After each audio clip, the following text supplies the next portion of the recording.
Warning: viewer discretion is strongly advised. We're going to be talking about actual history. That can be, well, how shall we say, disconcerting for some. So, just so you know, I wanted to put that warning up there. Also, there are going to be some graphic images of violence and death. So, please use discretion and how you want to view this. Because in reality, it's the same thing in life. Life in itself is violent. You eventually we're all going to die. So just so we know. So I'd like you to consider the following. It was written that all knowledge was given to man.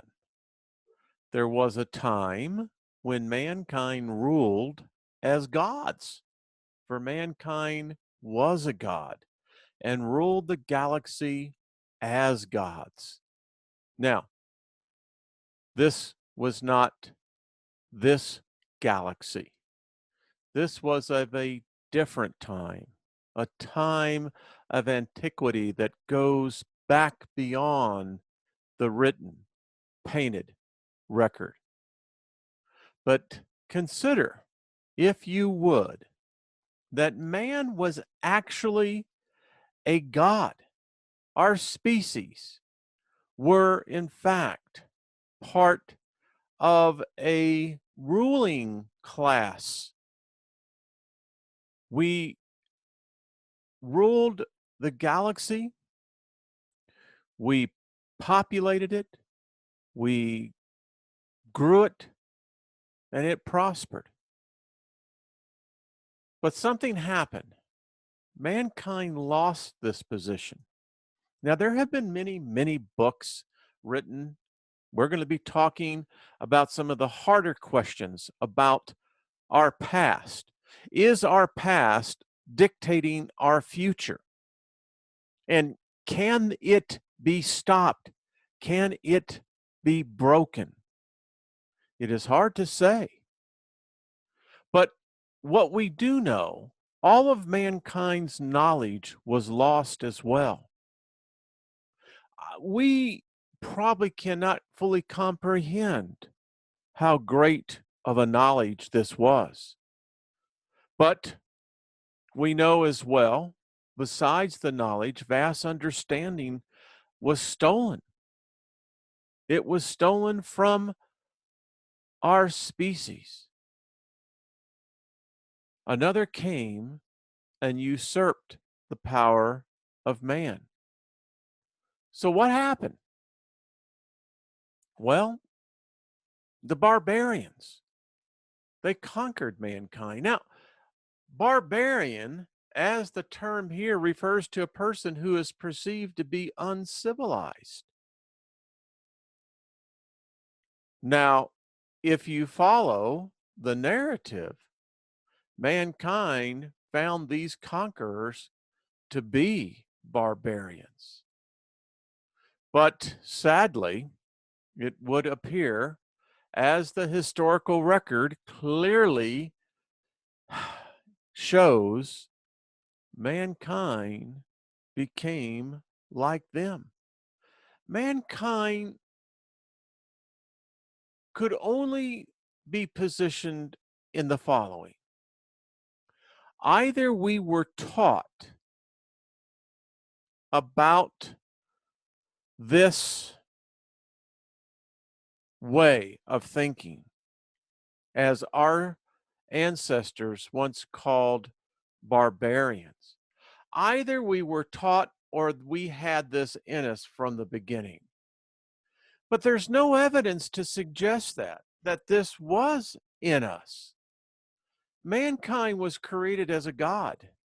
Mankind ruled as a god until the invasion that took place.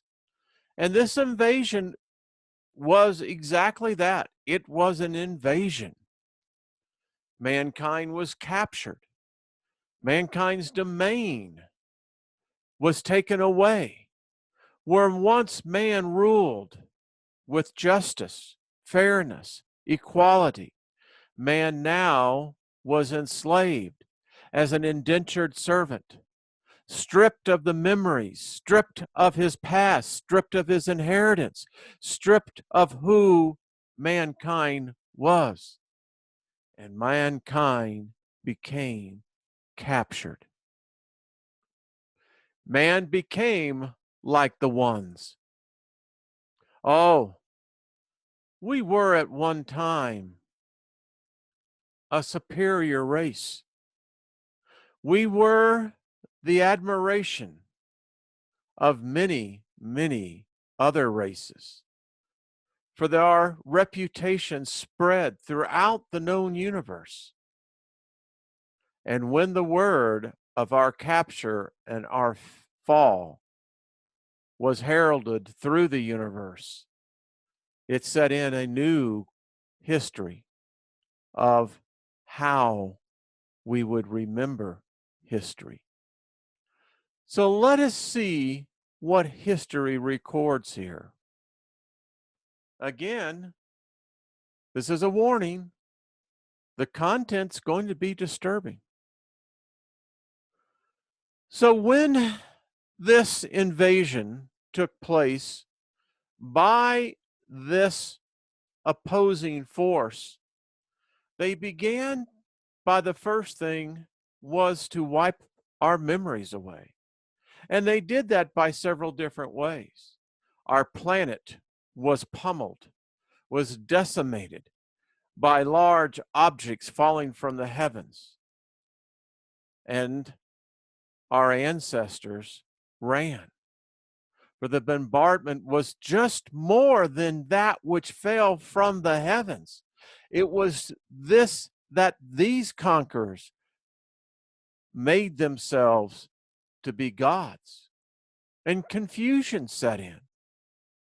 For mankind didn't know what this was. For man only knew himself to be God. This was a different way of thinking. For this way of thinking that has now prevailed for nearly 6,000 plus years can only work if there is good versus evil, God versus the devil or Satan.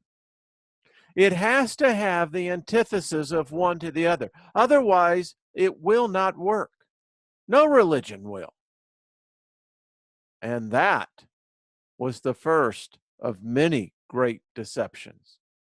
For what they brought to us, once their memories were wiped out and as our planet was pummeled and decimated, they rewrote our history in our minds. In fact, for the most part, our minds were as blank canvases. And they brought in religion, and which brought with it division, deception, death, blood sacrificing. And the thing about it is, we didn't know which God. For no God has ever been seen by a man. Let me say that again.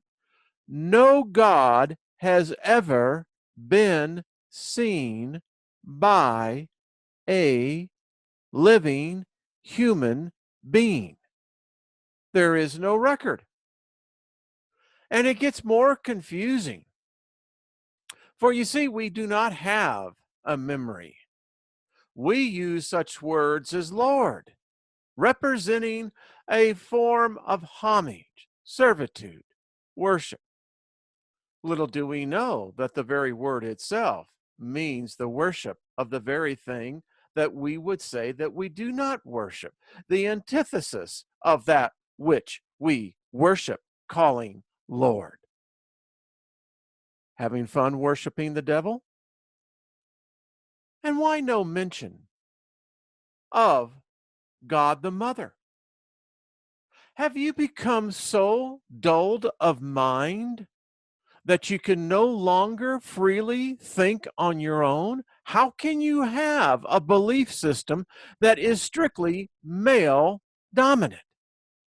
How can that exist in the universe? Do you really think that that is the way it is?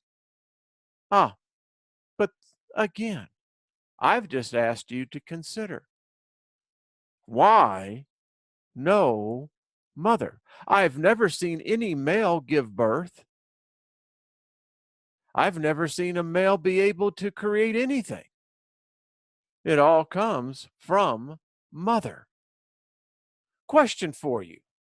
Did mankind know, or was mankind taught to kill, murder, torture, rape, sacrifice other humans, cannibalism, worship? So let's go to the record as history shows it. So apparently, starting back way back, we began to sacrifice ourselves to our gods. Now, we have early recordings dating back to the Mesopotamians, where they would stab infants in the head and sacrifice them. Or how about this? Let's go to the first dynasty of the pharaohs. Now, this record goes back to about 32 BC. So, when they were buried along with their retainers. Now, their retainers were those who took care of them. They were buried alive. Oh, let's continue. The ancient Israelites. Oh, how this one people don't like to talk about. But you see, the thing about the Israelites is that their belief systems, before they're even their God, whoever that is, now we can remember the name of it, but anyway, the Israelites burned their infants. In fact, the term ancient Israelite is likely to conjure images of the Bible, right? Well, with characters like King Solomon, the fables like Jonah, and the battles that we had with David and Goliath. Or maybe call to mind a far more brutal story, such as when Abraham almost sacrificed his son. Or this tasty nugget from the Old Testament: now go, attack the Amalekites, and totally destroy all that belongs to them. Do not spare them. Put to death men and women, children and infants, cattle and sheep, camels and donkeys. Are you kidding me? Then this is what their God, and if you're a Christian, this is what you're worshiping. This God did not spare the infants in the womb or the children or anything. Consider the degree of savagery. It shouldn't be surprising that archaeological evidence indicates the ancient Israelites ceremoniously burned infants. Such sacrifices were made by those who worshiped Moloch, a bull god who some suggest symbolized the terrifying power of nature. The sacrifice of a child showed the lengths to which the power-hungry people would go. Moloch and the practice of child worship in his honor stem from the Canaanites. Yeah, isn't this amazing? It goes back, folks, and it's all connected. Now, if this repulses you, well, it's going to get worse. Because believe it or not, the United States of America sacrifices more unborn children to this deity than the ancient Israelites or any ancient culture could ever come close to. We sacrifice by the millions to this God. Yes, this God is still alive. and receiving the mutilated body parts of living fetuses, embryos, and birth. You see, this practice has been around for a very long time. And the thing about it is, the Israelites, the Hebrews, they just didn't do this once. They did this for hundreds of years. Hundreds of years. Now, it goes on. The Shang Dynasty. Human sacrifice victims were disemboweled, split in half, beheaded, or chopped to death. The most common ceremonies were pit, foundation, and internment sacrifices. For pit sacrifices, young men were ripped apart and buried without their possessions. Foundation sacrifice involved children and infants, while internment sacrifices focused on young women. Here we have children raised for the slaughter, of which the Incas were well known. The Wicker Man. Now we're talking about the Britannians, the Druids. They'd load them with human and animal sacrifices and lit them on fire. Bodies found in bogs show evidence of ritualistic murder, and there may have even been cannibalism involved. In the Hawaiian Islands, out in the middle of nowhere, they sacrificed those who were mostly prisoners of war through the tribal battles, though some were members who broke laws or committed taboo acts. And the sacrifice techniques range from strangulation to bone breaking to the removing of the intestines. Yeah. Like fellow Mesoamericans, the Mayans and Aztecs. Now, this gets interesting because you can begin to see. And the Inca were no strangers to human sacrifice. Not content with the garden variety of human sacrifice, the Incas kicked it up a notch with child sacrifice. They believed a healthy child was the grandest gift to a god could receive. Kids were sacrificed for the sake of increased wealth and good fortune. Only healthy, strong, and attractive children were suitable for the sacrifices. The most common forms of sacrifice included strangulation, a blow to the head, or being buried alive. Some children were raised solely for the purpose of being sacrificed and were very well cared for up until the time of the slaughter to preserve the integrity and the value of the sacrifice itself. Oh, I tell you, how is it that this permeates our history? Answer me that. Now, like the pharaohs of ancient Egypt, the royals of ancient Mesopotamia were buried with the rest of their household. This included some members of the royal court, such as soldiers, handmaidens, and servants. Human remains found at the archaeological site in Ur, now Tel Maquar, Iraq, attest to more than 2,000 people being sacrificed this way. This is where Abraham comes from, folks. In an innocent near past, experts believe the victims of sacrifices in Mesopotamia were poisoned peacefully before burial.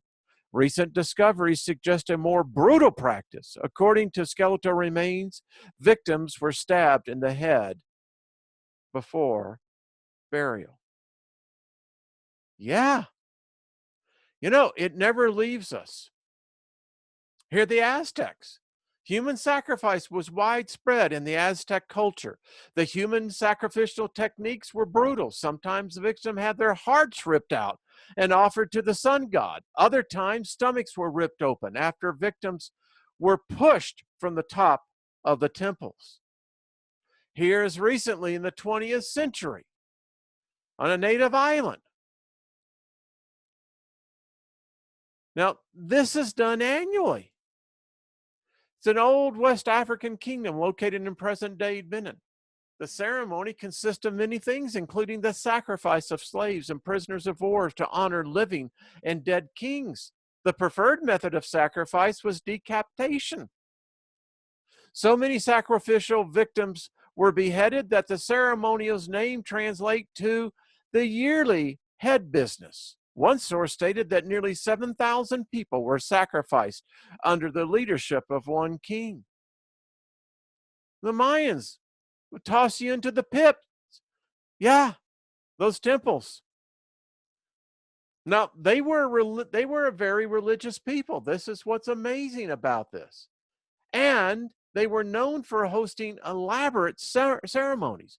One of these ceremonies included the brutal practice of throwing human sacrifices into large limestone pits called cenotes, which typically have water at the bottom. These huge sinkholes were believed to be portals to the spiritual realm, so people were pushed into them as divine sacrifices. Some claim to those sacrificed were volunteers, but the majority of experts agree victims were violently coerced into participating into the ritual. I bet. Who wants to be, oh yeah, like, hey, Jack, would you like a job? So we continue. Now, almost from the beginning of written records, humans have been sacrificing humans to unseen gods. When are we going to wake up to this? No human being has ever seen a so-called God. There is no record of it. There is no pictograph of it. There is nothing to validate the existence of any supernatural being of any kind. But yet, humans continually sacrifice to these unseen gods. And we will do it in the name of every religion. And through the ages, no matter what time frame, no matter what period, man killing its own kind for a god. And it's always been in the minds of a religious way, in God's name. Well, we have to keep the pure only, and all the rest must be forced to pay and confess. Christianity, of the newest of the religions, is replete on the bodies of corpses totaling over 250 million. The brutal rape, sexual torture of the religious church out of Rome, and then later into the Protestant time, was nothing more than the vulgar display of the torturous minds of those who led the religions. Yes, we tortured our own kind. We burned our own kind. We pulled our own kind. We squashed our own kind, all for the sake of an unseen God, all in the name of a Savior, all in the name of a God. Oh, and we flocked to these. Well, yes, the crowds. Oh, the crowds were overflowing. Again, is this who we are, or was this taught to us? How does this show the purity of heart or mind? We do the same thing today. Don't think that we have evolved above this. No, this is not that long ago. No, this was very recent. And yet, we will stand and proclaim how we are above this. No, this is humanity. This is humanity. This is what we do to ourselves in the name of an unseen God, whether that God be good or that God be evil. And we don't stop there. We continue to practice upon our own kind. We now are doing it far beyond which only was done less than 100 years ago. Yes, this is us. This is what humanity is. Yes, the madness continues. Whether it be modern day or whether it be in the ancient of days, always in the name of a God. So who's to fault at this? Who's to blame? Who taught man to kill? Was this actually what we are? It can't be a devil. It can't be a god. How is this taught? How is this made a part of a species? Is this real or fakes?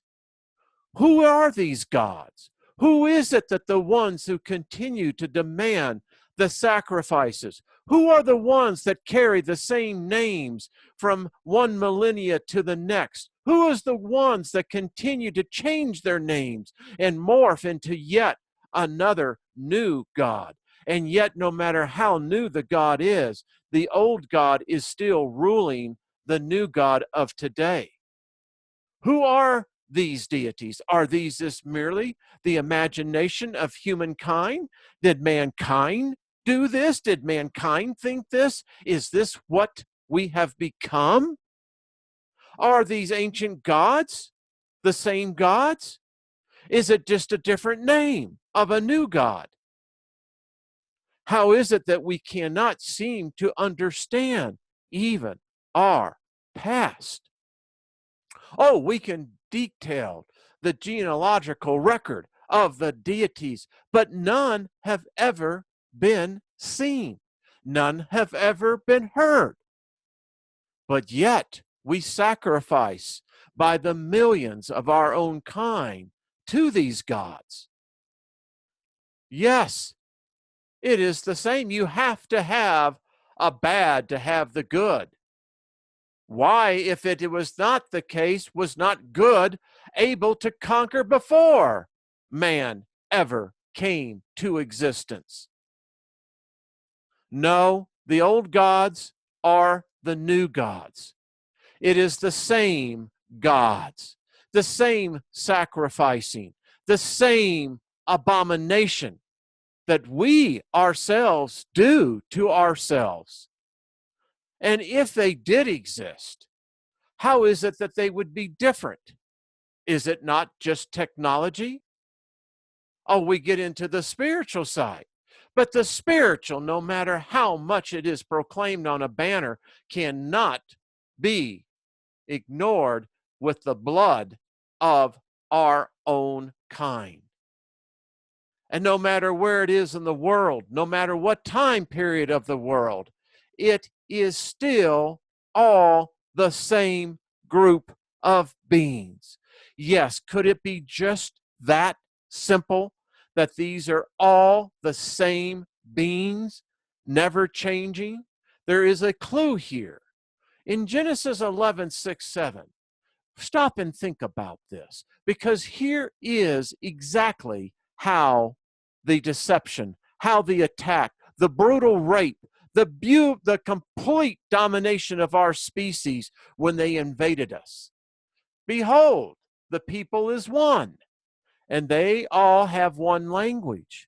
This was what humanity was able to do with no interference of any god or gods. And this they begin to do. And now nothing will be restrained from them, which they have imagined to do. Nothing. Nothing, ladies and gentlemen. So look at this. Go to, let us go down. This is not no Trinity. How misled can you be? You're putting a modern day amalgamation of a religion to the doctrine that was before this thing was ever thought of. Let us go down and there confound their language. Who gave them the right? I declare before the heavens, this is an assault that shall be yet accounted for. We shall have our vengeance against that which caused this upon us. That's how they do it. And then we're blamed for the brutality, for the sin, that they must not understand one another's speech. The Lord said, who is this, Baal? Is this who this is? Baal said, they are one people with one language. This is only the beginning of what they will do. Now, nothing they plan to do will be too difficult for them. Let us go down there and mix up their language so that they won't understand each other. No matter how you look at this story, no matter from what perspective you look at this story, this was an alien incursion and a direct attack upon an innocent species called mankind. Could this, in fact, be the key of why our misery is to what it is today? I have presented a case before you here today, and I ask, is our past the indicator of our future? It certainly would seem that this is the case.